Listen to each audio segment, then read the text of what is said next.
make yourself known for one thing, even if it's a recording reminder. You know, it's, it's a good title. Next time we'll remind you, sir. Okay, you want to be assistant recording reminder.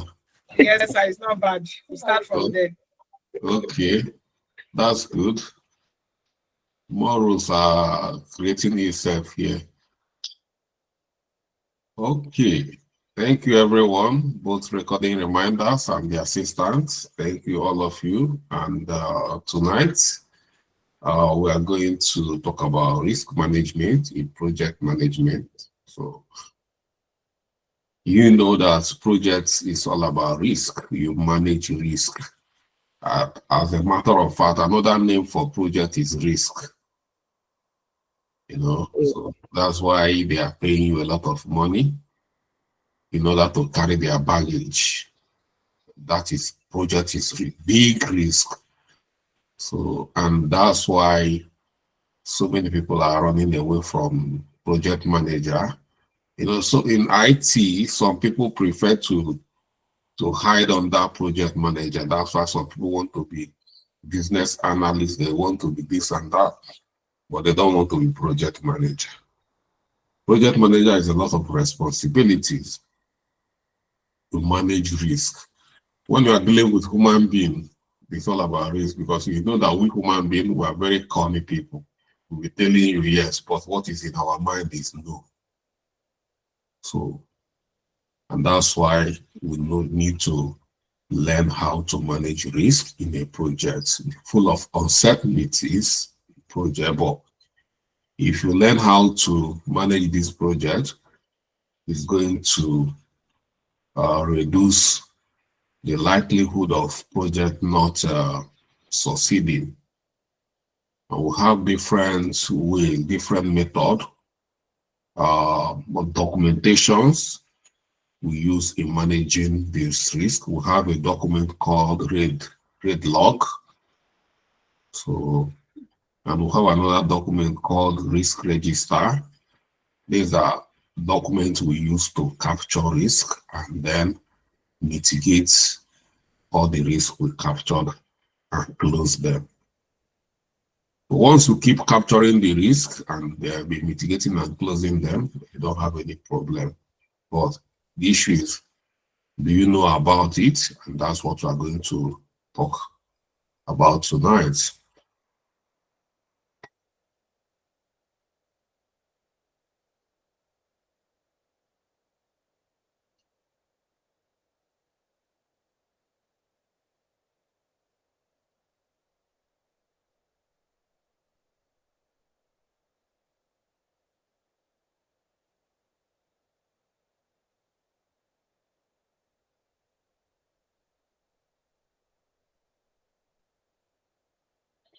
Okay, the class is getting recorded. Sorry, my screen is coming up. So yes, here.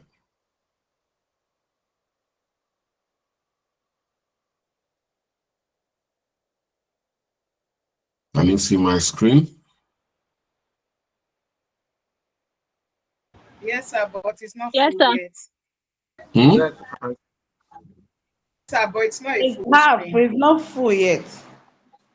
It's not full.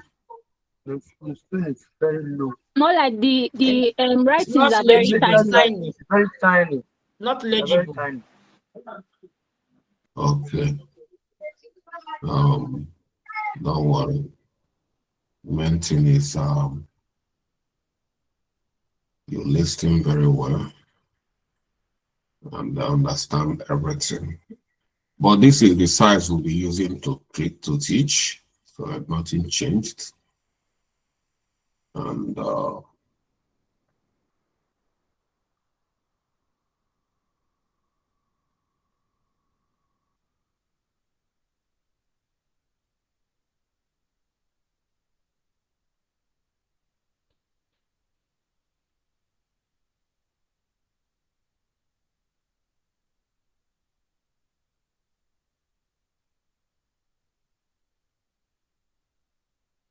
Any improvement? Yes, sir, it's actually a bit bold. Yes, A now, bit, yes. a bit. Okay. Figures. In risk management, the first document we are going to look at is what we call risk register. There's a document we call risk register, and that is what we use to register risk. So this is that's how a template, or this image I capture is how a risk register looks like. So, but risk register, risk is not the only thing that that's affecting our project. It's not only risk, we have issues as well. We have assumptions as well. We have dependencies. These four factors are a collection of factors that affect the projects negatively or positively. If anything happens within these factors, like I said, the risk, assumptions, issues, dependencies, they are all of them affect the project in one way or the other. So if we are using risk register, what happened to others? So it's going to limit our activity, or are we going to be capturing all of them, all these four factors in 3 different documents? It's going to make our work to be very untidy, you know, and that is what is bringing us to what we call RAID log. So this risk register is just like a RAID log, but just that RAID log is more elaborate, it's more scalable. It's a document where we capture all the risk. Here you can see here the risk description. You describe the risk, the impact of the risk, the level of impact, probability, priority, mitigation, and owner. Here you just capture risk and describe the risk. That's it. But the point I'm making here is that it's not enough. And that is why I don't use it.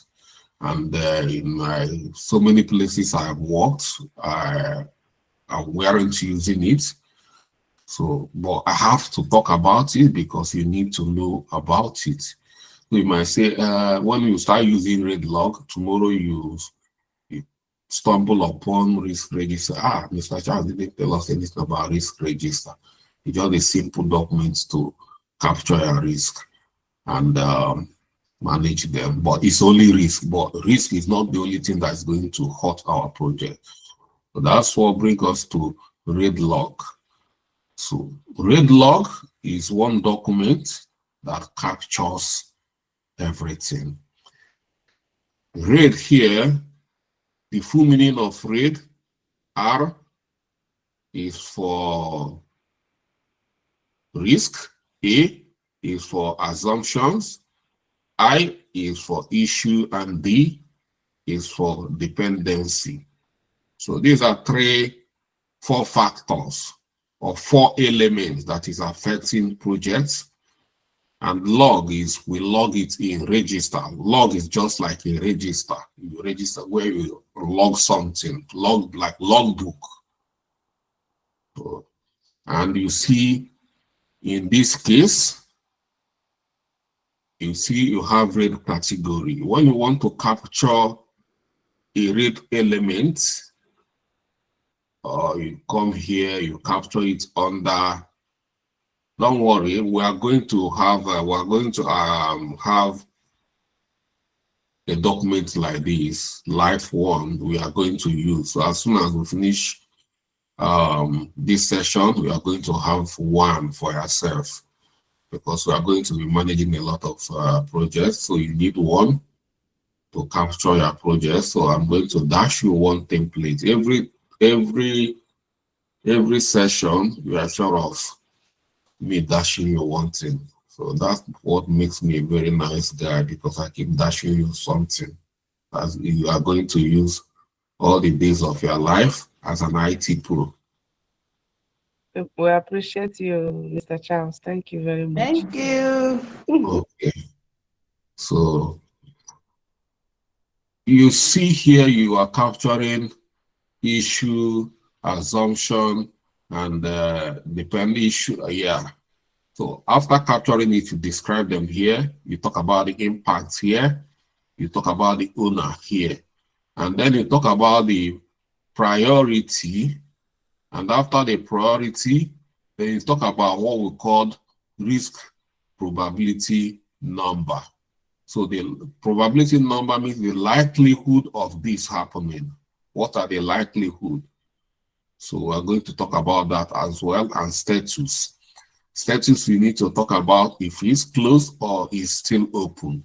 It's one way. It's either it's closed or it's open.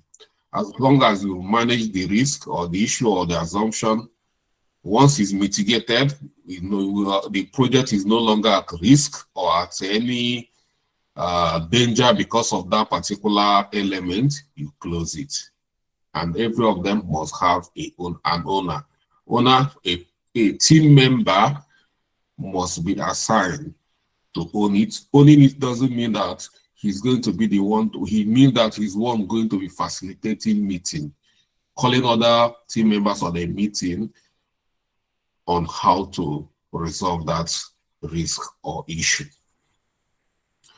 So in the red log, we have dashboard as well. This is how the dashboard is going to look like. So once you look at your dashboard, you will know how healthy your project is. You see, if you have an issue or risk that is on red color, it means that that issue or that risk or dependency is critical. And the one on this amber color is high. And the one on yellow is moderate. And blue is low. And the one on ash is negligible. You can neglect it. So how do you want to use this to know if your project is healthy? If you open your read and you find out that everything here is red, or half of what is here is red, that's showing you that there's a lot of problem for you, because red is critical. It means that your problem is in critical condition. That is sickness, risk, issue, or all these things are different elements. Sickness, the project is suffering. So if you capture all the items you capture here, they are all red, then you are in trouble. But once you open it and you see they are either in blue or you see how it means your project is healthy. But if they are on this red, critical, or amber color, then wahala is there for you. Okay. Let's then get into risk management to understand it. Risk management is the process of identifying, assessing, and mitigating potential risks that could negatively impact a project. It is an essential practice in project management to minimize uncertainties and ensure project success. By managing risk proactively, project team can avoid or reduce issues that might derail the project objective, timeline, or the budget. So risk is the danger, the uncertainties, and issues are risk that has taken place.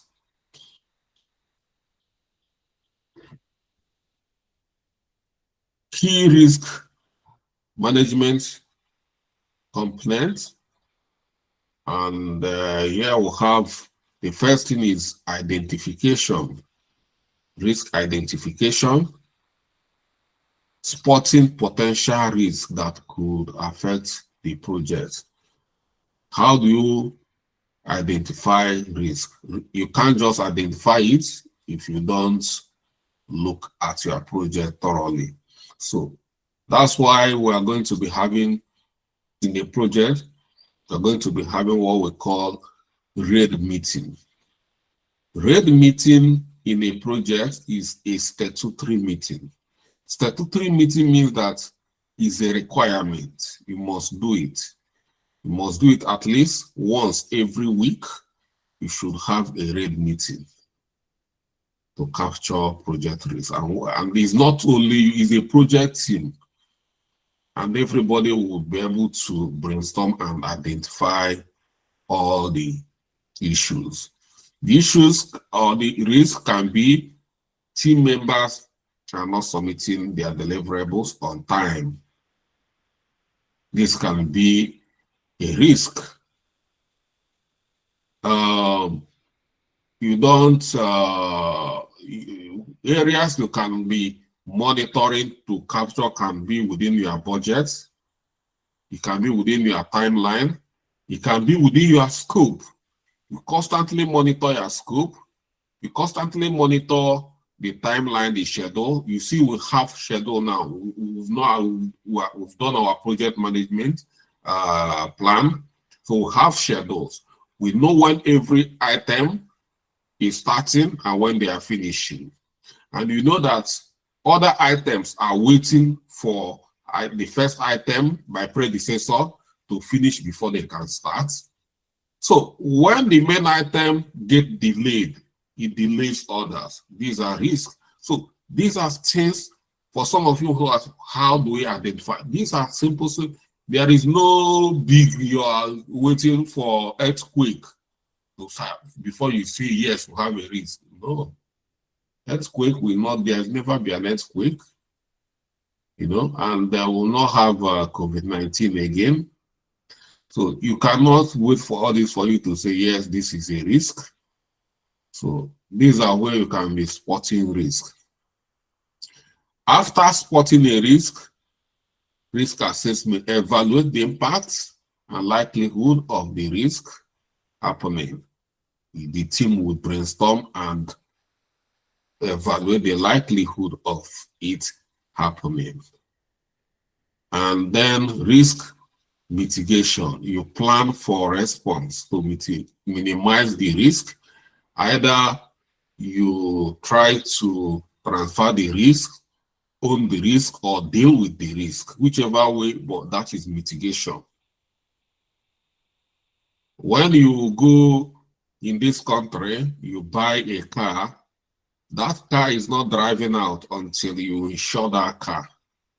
The moment you insure the car, because you can just bring the car out and the next thing is bosa, you know?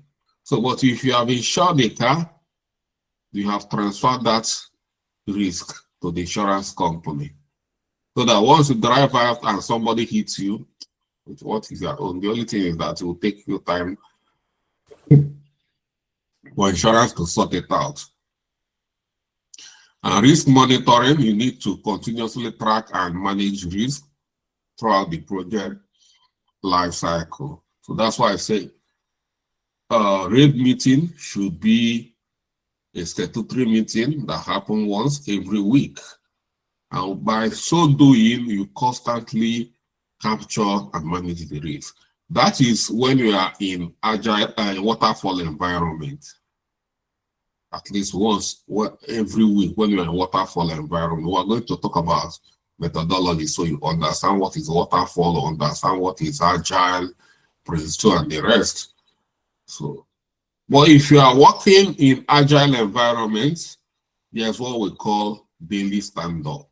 During daily stand-up, the project team capture risk on daily basis. We are going to talk about it later. Then tools for risk management, we have RAID log and we have risk register. RAID like I said earlier, stand for risk, assumption, issues, and dependencies. The RAID log is a simple, organized document that tracks these 4 critical elements, providing a holistic view of project threats and consideration. Sections in RAID, which we already talked about, will say risk. What is risk? Risk is a potential event that may negatively, you see the word may. If you capture it immediately and deal with it, there will be likelihood that is not going to happen. So it's a risk.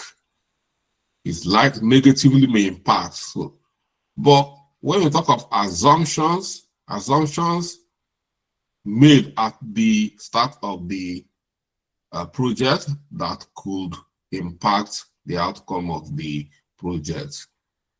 Some of the things we assume. Assumption, there will be a budget, there will be enough budget for this project. We assume that they are going to give us enough budget, but at the end of the day, half of the budget that we agree were released, and we are struggling. We are tight, fisted, we don't know what to do. So you see, it's an assumption. We assume it's going to. So when we are starting this project, we assume that all of us here, all the team members are going to be on this project. That is an assumption, but the moment we start the project, the business analyst resigned. It took time to recruit another business analyst, and that's why the project couldn't. So you see, assumptions. Okay. Issues. Current problem that need immediate attention. Issues are risk that has taken place already, or assumptions that didn't go well. You see? So that's why if you are capturing only risk in risk register, what happened to assumptions? A lot of assumptions made. You know? And that's it.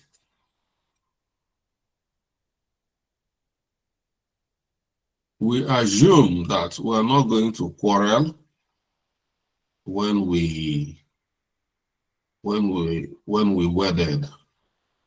That's the assumption. There will be no quarrel, but as the marriage proceeds or progresses, we will find out we started quarreling and started affecting. So assumptions is very, very important for consideration as well. Dependencies. We've done our risk, our project plan. All of us were there when we did our project plan. And in the project plan, we saw what we call predecessors. You see that some tasks cannot happen until their predecessors are done. Because you see why it's that way is that some of those tasks waiting for their predecessors, they are waiting for some documents to be produced by their predecessors for them to use to continue the baton. It's just like handing over the baton. If you are in a relay race, you cannot move until the person that are going to give you the baton completes. That is the risk. No matter how good you are, you can't move. And when the person you are waiting for, all of a sudden, in the middle of the person's own race, the person fall down and couldn't even continue to come and give you the baton. That is where your own project ends. You are Ben Johnson, you are Carl Lewis, you are what's the latest Jamaican guy? Yeah. But you find out that Mr. Boat, boats, no matter how boats can run and the boat is in a relay, if they don't give boat baton, boat is not going anywhere. So that is dependencies. So all these can cause problem for you. So that's why using RAID log is a better option to manage a project than using risk register. So let's look at risk register. A risk register is more focused tool dedicated solely to tracking risk within a project. It details each risk, its potential impact, likelihood, mitigation plan, and status. And key section in risk register, we have risk ID, which is unique identifier for each risk, description, a brief description of the risk category, type, whether kind of the technical, financial, operational, likelihood, probability of the risk occurring, impact, severity, if it happened, what is the impact, what are the severity, and mitigation plan, steps to prevent the risk or reduce the risk, and owner, individual responsible for managing the risk, and status, which is the current status, talk about whether it's open or closed or even in progress. So that is risk register. So they kind of have similarity. The only difference is that risk register focus on risk, but RAID covers both risk and others, making it better document. How to use a RAID log for risk? First is identification. You identify the risk and other elements, begin by brainstorming. You are not going to do that alone. Like I said, we have what we call RAID meeting. Every week, once you have guys, start having RAID meeting, every week you must come together to have your RAID meeting by brainstorming possible risk with the project team. Consider potential issues across all project area, then document assumptions to clarify expectation that may later affect the project. So you see expectation, we expect that things are going to be good, but later, things. When we are having an open event, we had a wedding. Instead of having the wedding in a hall, we choose an open event field, hoping that assumption is that yes, it's not going to rain, but it later rained and messed up everything. So you have to capture every assumptions since you expect that is going to happen. Then list issues that have already impacted the project, and then record dependencies that may affect project timeline and deliverables. So you see, once you capture all these, you are in charge. You must have to be in charge of your project. If you don't capture this, you are not in charge, because these are things that can, before you know it, become something else. Assess risk. For each risk, evaluate the likelihood, low, medium impact, and example, moderate impact. So you must have to evaluate the risk to know how to classify the risk. Once you classify the risk, you need to equally prioritize the risk based on their potentials to affect the project, how severity, the impact, high impact will have high impact high likelihood risk should be addressed first. So we have high impact, low impact. So during the prioritization, this will give you idea of what are the most important risks to address. So that you won't go and waste your time on low impact risk while you have a lot of high impact that can affect your projects so negatively. Develop mitigation plan. You must, once you develop, you have a risk, you must develop a mitigation plan. That's why you have to assign an ownership to a risk. A team member must be given the ownership of a particular risk to plan for the mitigation plan. Outline action to prevent each risk from materializing or to reduce it if it does. For assumptions, document contingency plan in case an assumptions proves invalid.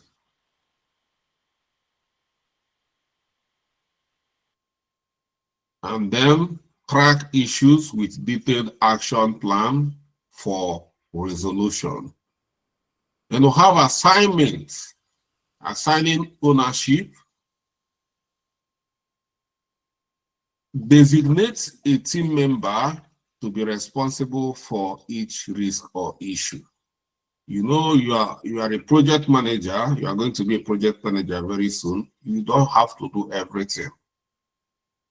If you're trying to do everything, you are going to hurt yourself and the project. So try as much as you can to learn how to delegate authority. So find a team member based on their experience, based on their background, ask them to own this risk.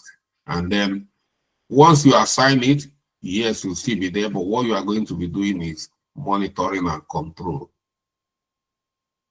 The risk owner will monitor reports on the risk status and expected and execute mitigation action. And then monitoring and updating regularly. Review red log or risk register during project meetings. Like I said, is a statutory meeting where we'll have red meeting every week. So during the project meeting, and update in new risk issues or dependencies that are emerging. So during the red meeting is a time to address the ongoing risk that you guys are mitigating or working on resolving. For updates, like now we'll have 4 risks and we'll have 4 different team members handling this team. So during red meeting, everybody needs to come and give account of how they are progressing on resolving their risk.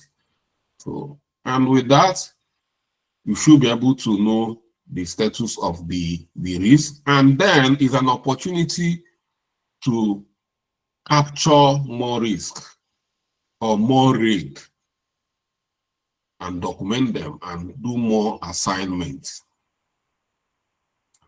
So example of a red log. The red log looks this way. Here we have risk. We have risk number, unique identifier, description, delay in vendor onboarding, likelihood high, impact high, projects, the owner, project manager, mitigation, stroke action, prioritize key vendors, initiate earlier onboarding, status is still open. So this is how you document some risk. Finish here, so you document some risk here. So here we have assumption.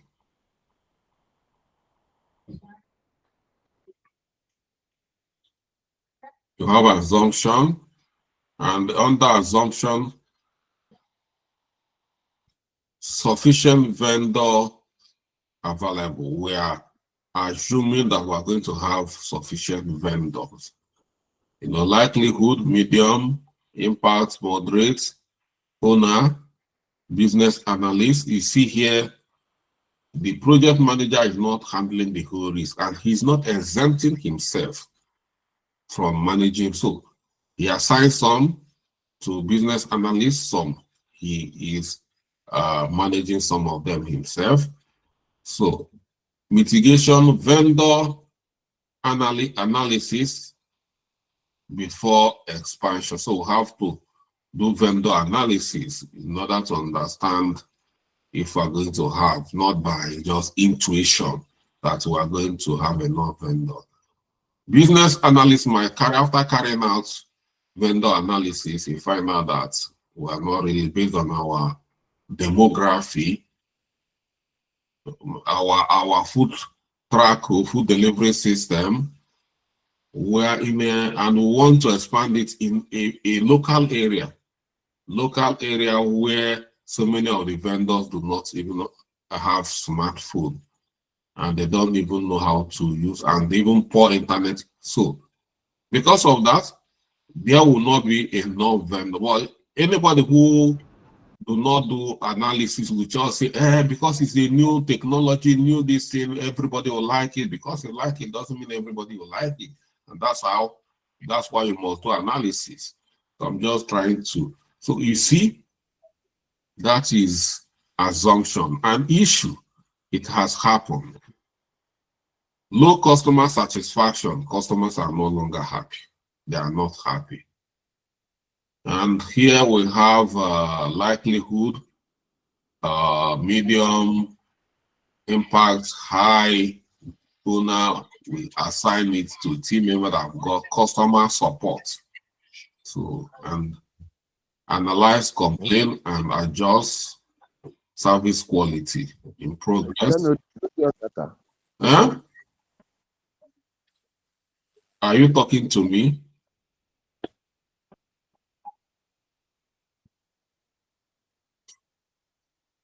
Okay, and then we have dependencies. Reliance on local delivery partners. And here, the likelihood is high, the impact is moderate, and we have to give it to logistic lead. So you see here, most of this rate will capture here, we assign it to somebody within that who have that knowledge. So this one is delivery people, and we are giving it to logistic lead who have more knowledge on that. Establish partnership with reliable vendors, and the status is pending. So this is how you can document and keep managing and keep assigning it. And this is an example of a risk register.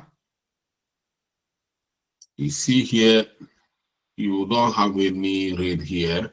So you see that you have only risk IDs. Once they're all risk. No, you can't find any issue here. You don't do so. But we are not talking about only risk in a project. So that's it. I'm not going to read this one by one. So you take your time and read the notes. Benefits of using RateLog or risk register: clear documentation, maintain a record of all project risk, issues, assumptions, and dependencies. Risk visibility, highlight critical project risk and assign responsibilities to each.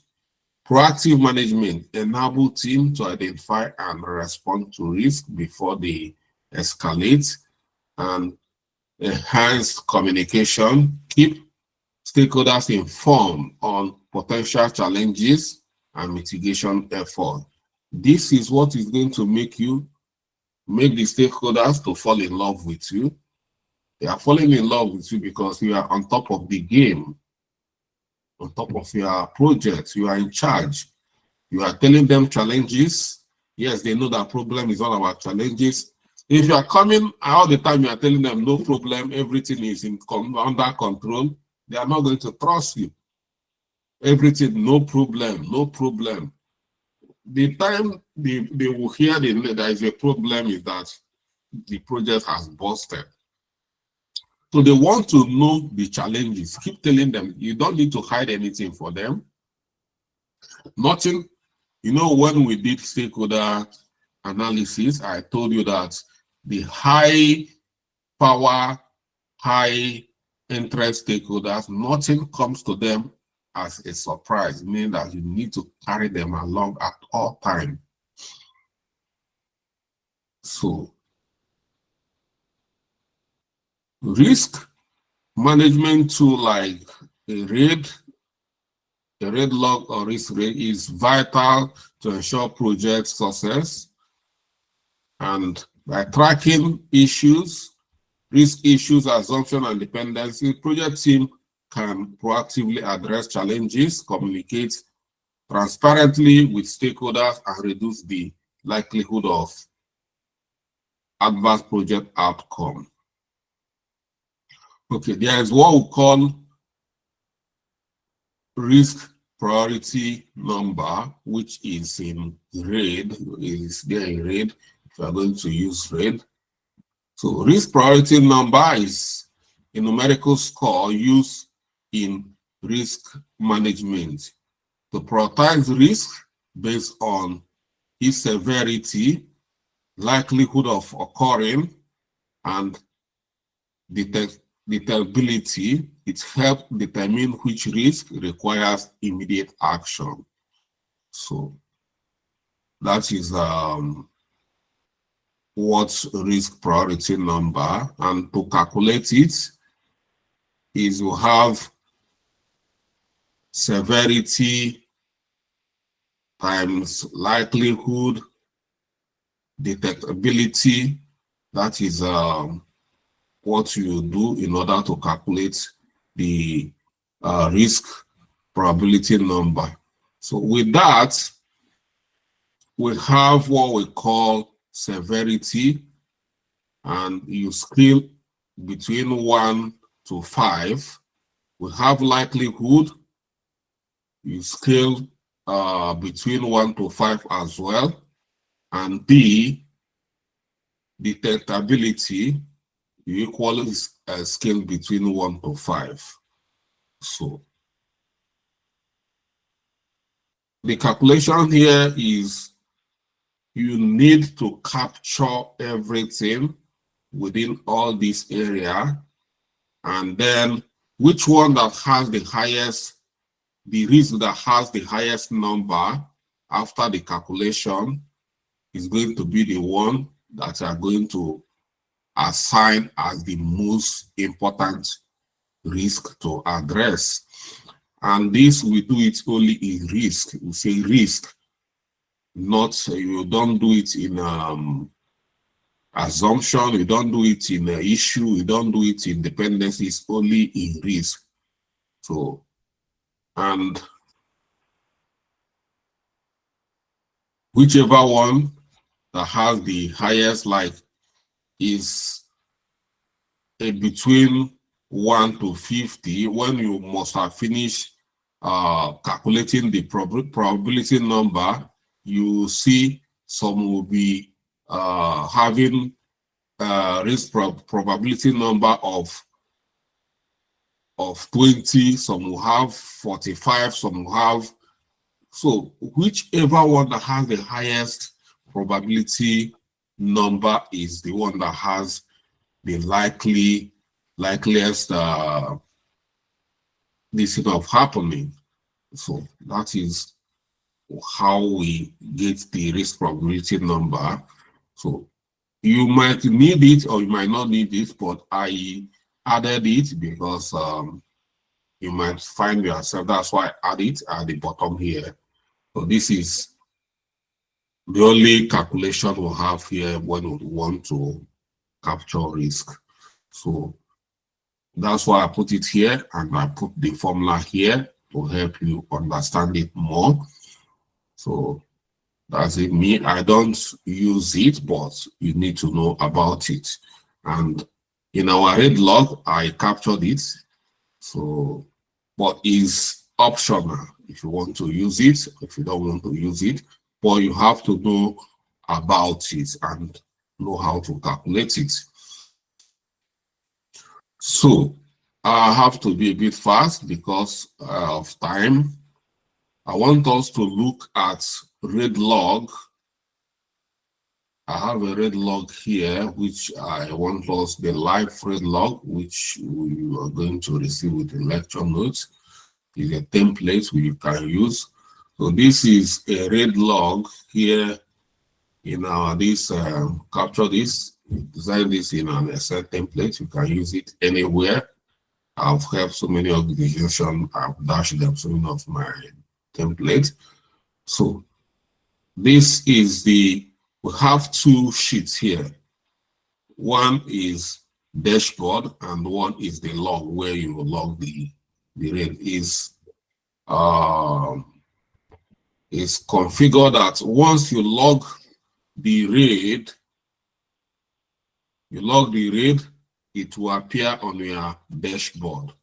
Looking at this dashboard here, you see under critical, we don't have anything critical here. Under risk here, we have one high risk, we have one high assumption, we have high issue, and one high dependencies. And the total of here we have 4 high rate. And then under moderate, we have only one moderate risk here. And then we don't have any other thing. Also at 0, 0, 0. And then we calculate the total of 4 items. You see it, 4 plus 1 is 5. So the total of 5 items we have here. So looking at your dashboard, this is a metric. You already know the amount of items in the rate log. And when you want to know how critical, you see under critical is 0. So there's no critical issue in the project. But you have a lot of 4 high elements, 4 high rate in this project, and we have only one moderate element, which is one moderate risk, and that's it. So for you to capture this, you come over here, you see here, when the team are brainstorming, under here is data migration failure from legacy. They capture this as a risk. The impact, loss of critical customer and lead. And the owner is assigned to IT manager, and under this is captured as high. You see here is as high. So if we want to, the team believe is not high, that is critical, you can change it to critical.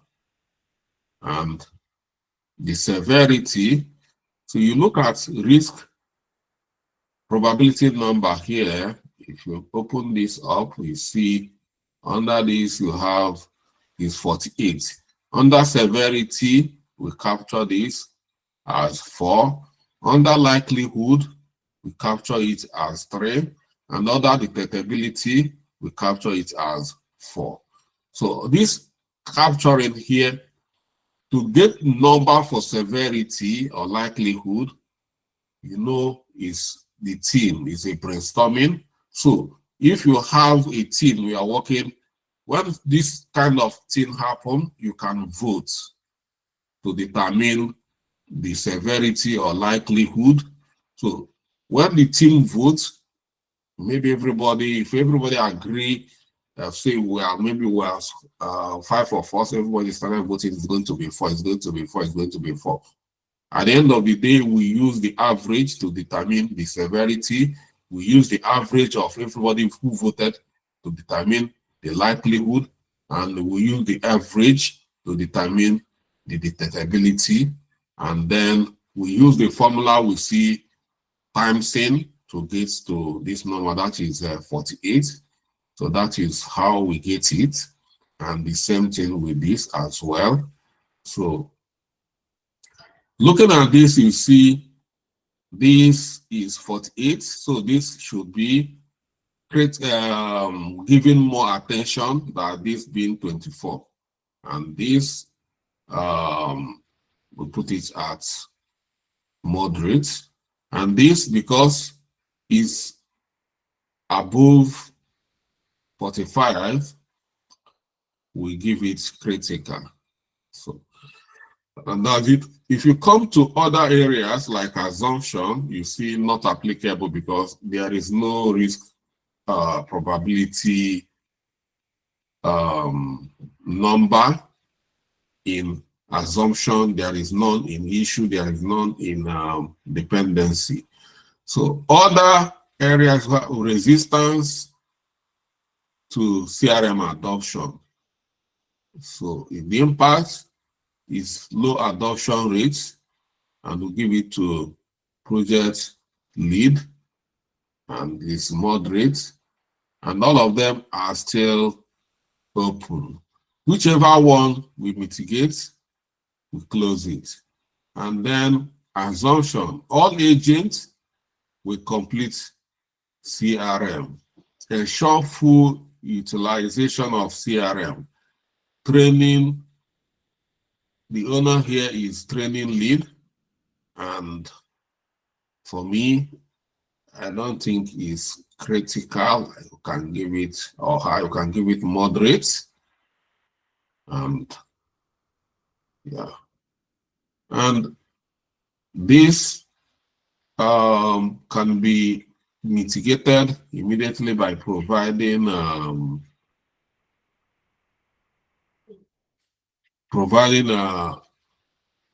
training or sensitization to all the agents.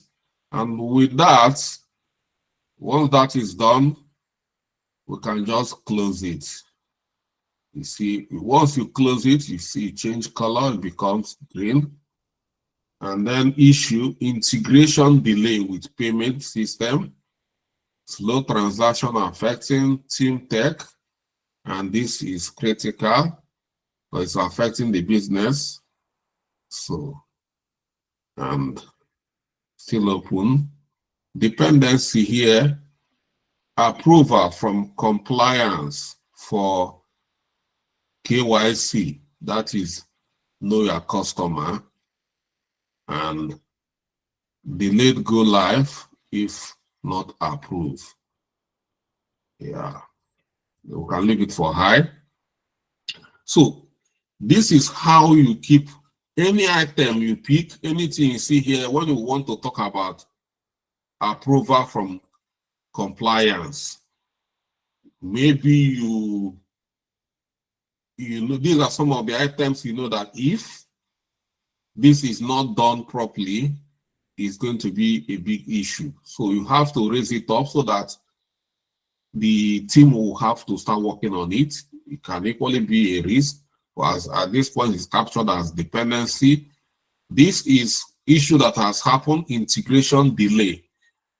The team maybe trying to integrate their payment system with Flutterwave or with Paystack, and it's not working as expected, and it's going to affect the timeline, the slower transaction and affecting customer experience. You can see affecting customer experience, and customers are not happy. If they are not happy, they will just abandon you. So there are so many other providers of services they can just move to. So you see here, I've done have some critical, we have some moderate, we have high now. And then let's go back to our dashboard. You see now in our dashboard, it has changed. Now we have two critical issues on our dashboard. We have one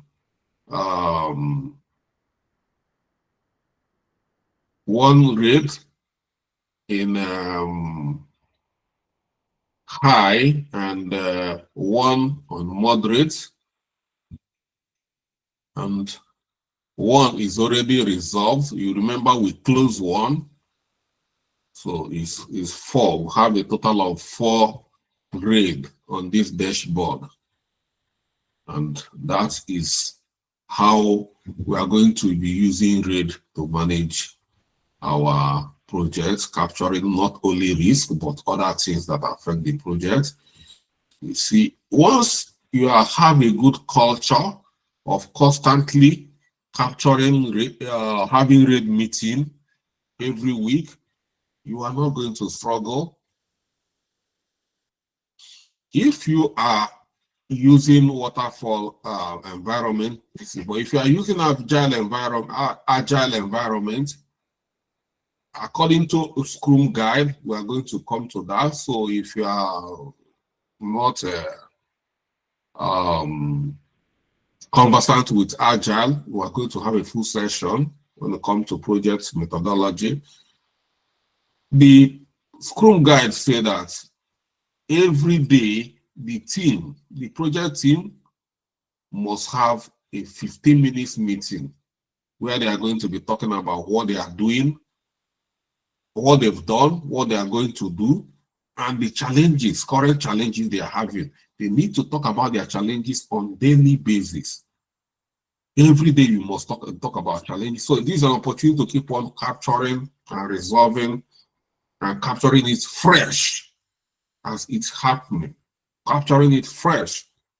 And when we keep on having to capture a risk on daily basis, you find out that you will not have much because you're already revisiting the project to see what you can troubleshoot.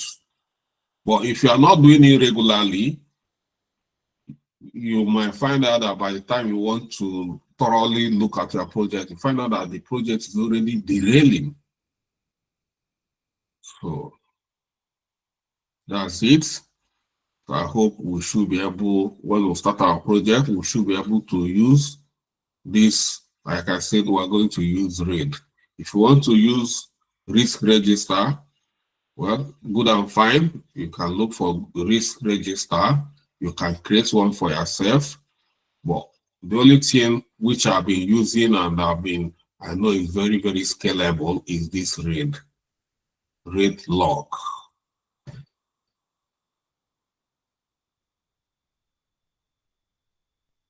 So, okay, before let's see, have hands up. Let's start from Ngozi Onyebu Eni. Ngozi, please be fast because of time.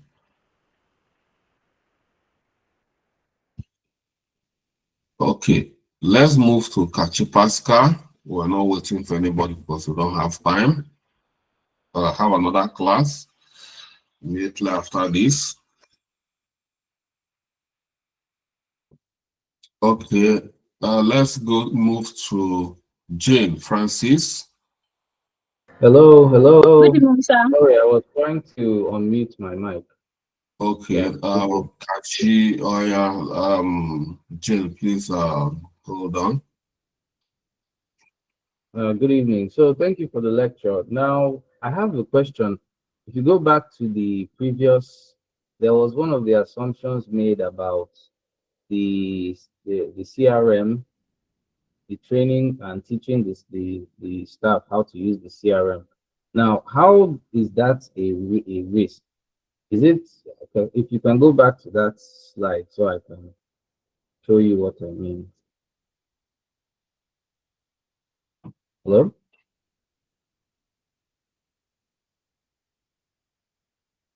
Yeah, so on the log there, number 3, assumption, all agents will complete CRM, ensures full utilization. Should that be all agents will not complete CRM? Because I'm assuming all these things are supposed to be negative. Is assumption when you are implementing a CRM, part of the items is to train all the agents. Agents here are sales agents.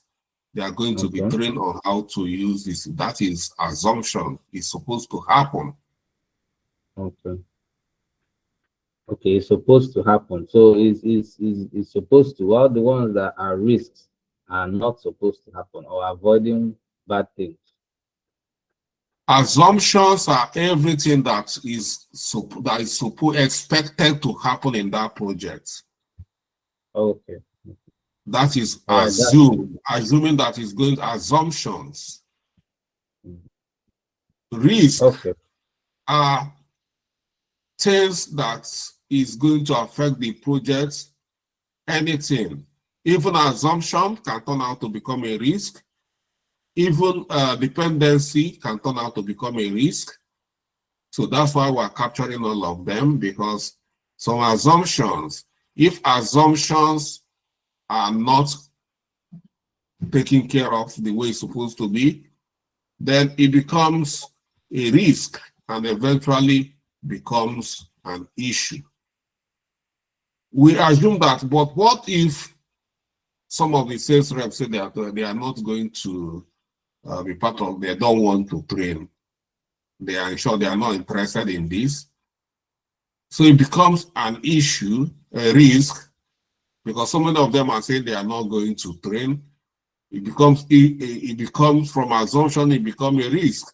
And someone needs to go talk sense into them so that they will go and do their training. So that is risk. You are mitigating it as a risk because it's already a risk, because some of them are, that's what we call resistance. Some of them are resisting. That's called resistance to change. They don't want to be part of this CRM. They want to be working where they use, and eventually half of them finally, after even when the manager trying to talk sense into them for them to go train, they said no. It becomes an issue that they are not training, and we need them to train because we need to work with them. So some of them are likely going to leave the company, and this will mean we are going to go recruit more sales agents. And recruiting more sales agents, you don't know how long it's going to take. And once you recruit them, you still have to train them. Can you see that this has started affecting our timeline? The project has started escalating beyond the timeline because some people refuse to train. Are you getting it now? Yes, I understand now. So basically, if you change it to risk, it becomes not all agents will complete, or some agents will not want CRM training. Then it becomes, well, this is just an example. We have other people raising hand, and we are not going to wait for only you, so that we'll capture from others as well. All right. So these are something you can talk, brainstorm during the group session. Jane Francis. Yes, sir. Yeah. Thank you very much, Mr. Charles. My question is with respect to the calculation for risk priority number. So I want to confirm, looking at this sheet where you did the calculation, is this where we are going to just calculate and put the entry, or there is another sheet where we are going to do that calculation and it automatically enters here? You can bring a foolscap sheet or a notebook and do your calculation and enter it. Is calculation you see is mathematics. It's not automated. Okay, sir. And to get the the number you are going to calculate. I said how everybody during the raid meeting, if you have, Yes. so you vote. If you people You are vote. 5, you vote. So after voting, you get an average. That's how you are going to get maybe severity.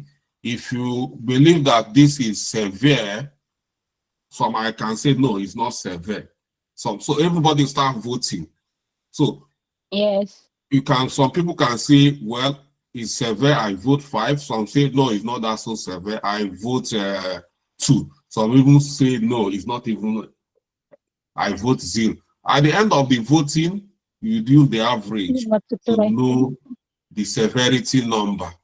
And then when you get the severity number, you get the other numbers, you times them, and that's how you get the risk probability number. Okay. Thank you very much, sir. That's clear. Okay. Engineer Onyedika Nadozie. Okay, Mr. Charles. Good evening, sir. Good evening. Thank you very much for the lectures and everything. Okay, my own is just a suggestion. It's not a question. I think I'll suggest you open another group for us. See, some of us, we lose a lot of information. You know, chats, a lot of chats comes up on the main group.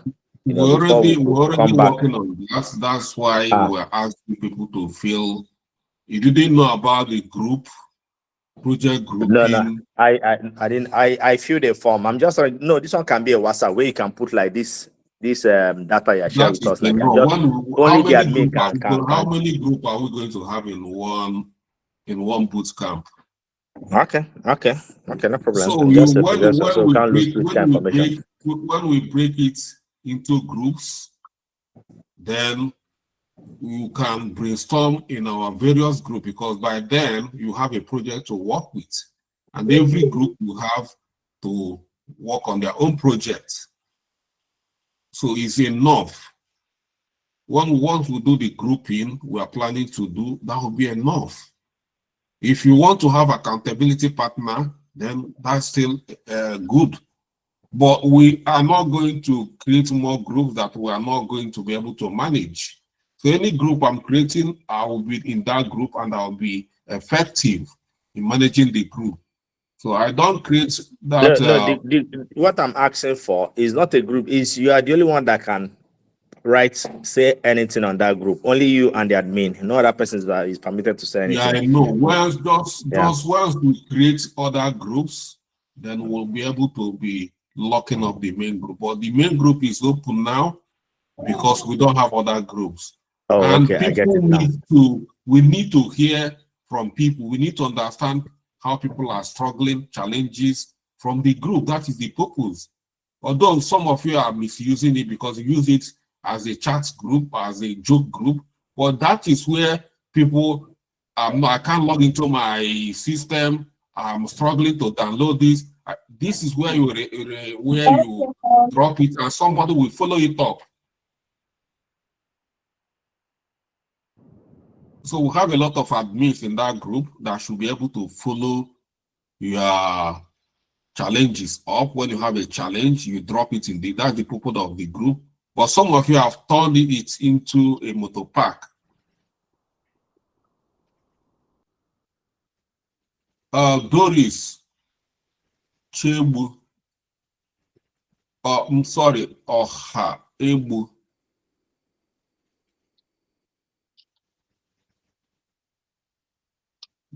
Okay, Doris is not here. We move to Nkechi Orabueze.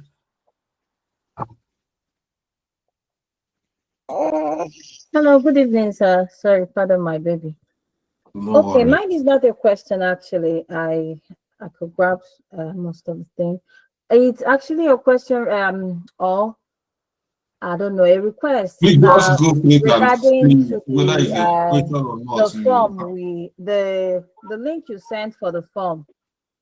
Since earlier today, I tried to click on it and it said requesting access requested, and I should refer back to my email. And I've been checking my email even as of now. I didn't get any email to fill out any form. we've addressed that issue at the beginning of this class, which I said that during the form when maybe you joined late, but if you didn't join late, you weren't paying attention. That is the first thing we address when we are starting. So we said, if you've requested for, we are going to respond to you. If that is not how it should be, you should just go in and fill the form. But the setting, there is an error in the setting, which makes you to start requesting for this. So we've already apologized for that. Hello, sir. Mr. Charles, I'm here now. Okay. If you raise your hand, once I bypass you, I'm not coming back to you. Sorry, I was trying to punishment for because time is not, if you light a cigarette, it's not gonna wait for you. So you can't just raise hand and expect us to come and queue behind you. I was trying to unmute. I don't know what happened. Okay, carry on then. Okay, I wanted to ask is about the grouping thing. For some of us that are not in Nigeria, what do we do? How do we participate? Are you not a Nigerian? No. I thought there was going to be something like a physical meeting. I think, are you not a Nigerian? I am. Then find one state in Nigeria and join. If you want to be, where are you? I'm in the UK. Then you have a program going on in UK. You can join the UK program. If you want to be in Nigeria, you want to join Nigerian program, then you have to belong to a state in Nigeria. If you want to join, if you want to be treated as a UK person, have more connection with the UK people who have a program going on in UK, and you can join them and take advantage of everything they are doing. So that is how it works. Is that okay? Okay. Maybe I'll talk to you privately concerning that, see how I can migrate. But I'm enjoying this class though. Yeah, we know you're enjoying it, but everything, there is a purpose why we have UK, we have Nigeria. So it's not about enjoying it, it's about the outcome. You must have made friends here, but there's still good people in UK. Okay, yeah? Mary Uba.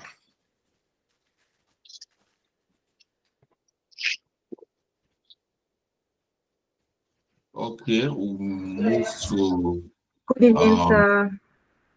Okay. Thank you so much, Mr. Charles. I just wanted to say that I don't agree with what, I don't remember his name, Engineer Wood. Let me just call him Engineer. With what he has said. No, I know that you just don't mention name, just say what you do not agree.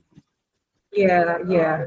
So he was saying that the group is should be muted or something. I don't agree, because if you check the charts, 90% of what is being said there has helped a lot of people. It's either someone asking for help or someone saying that they don't understand what's being taught. So it's either he's not reading through the charts. No, you're not getting it. I never said the group should be muted. I don't agree that. No, there's no need to argue. There's no argument. I didn't say the group should be muted. Another group. It's another group I'm asking for. I didn't say they should mute this one. Engineer, you are breaking the protocol here. When sorry about that, sir. In my class, when somebody is, even if the person is talking rubbish, you have to allow the person to finish.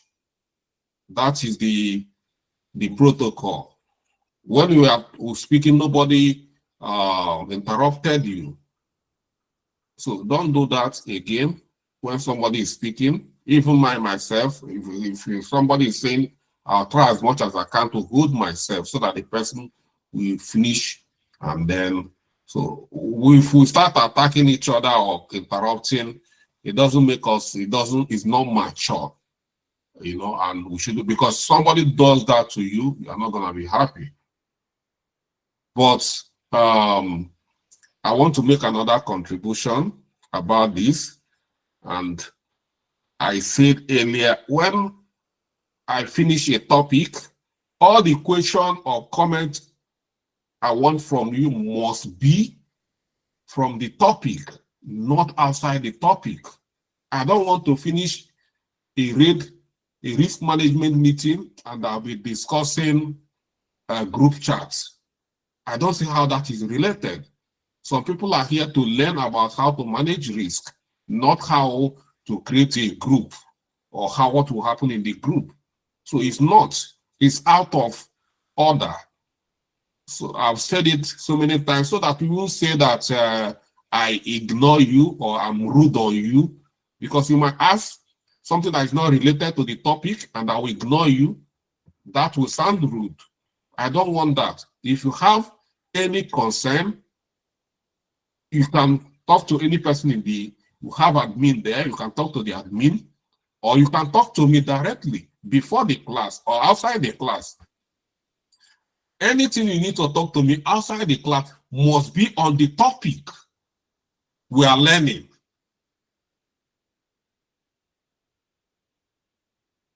So because we have a lot of people here who are struggling, who didn't understand what risk probability number is, and this is an opportunity for them to understand, because after this, I'm not coming back to this again. So, but if you use the time to discuss what is risk or what is rate, to discuss how many groups you have, at the end of the day, we are losing. Melissa? Oh, hi, Mr. Charles. I was going to ask you about how to migrate, the same thing Doris spoke about, how to migrate, because I'm in the UK as well, and I didn't see the option. What we, Melissa, you just heard what I just said. Yes, I heard you. My hands. So why can't you just, you are in UK and you heard what I said to Doris? Because my hand was up before. I already said that if you have anything that is not related to the class, get to me privately about it, or talk to somebody in the group about it. Because I want to talk to people about risk management. That is what I'm doing here. It's about risk management. That is the topic. You have my number, you have my contact, you have everything. This should be a private chat. I messaged you privately earlier. I mean, I tagged you on the group this afternoon. You have my, how you message me private. I say it's a private, message me privately. When you have a private chat, you drop private chat in a public group, then there are some admin there that should respond to issues within the platform. What you are talking about migrating to UK has nothing to do with that platform. So if you want to migrate, you contact us privately that you have interest in the UK program. I've said this because I don't want, when we are going to be discussing how to understand risk management, we are using it to talk about that thing. And later, you will start struggling in the place of work because you didn't, or some other people that wanted to ask question not have time to ask that question. Because you see some people, even the first caller, I have to leave, I allotted some time to him, even when he wanted to escalate. I said no, because I want to talk to other people about their own understanding. And if you are bringing irrelevant issues, I don't like it. No matter how it's important to you, address it through the right channel. I've already said, contact us privately.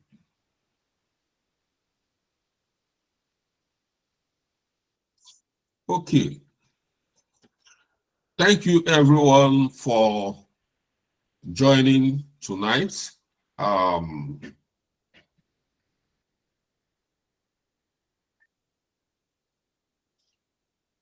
Like I said, very soon we are going to create a group, and once the group is created, we'll be able to start our project, and we should be able to reduce the pressure on the main group.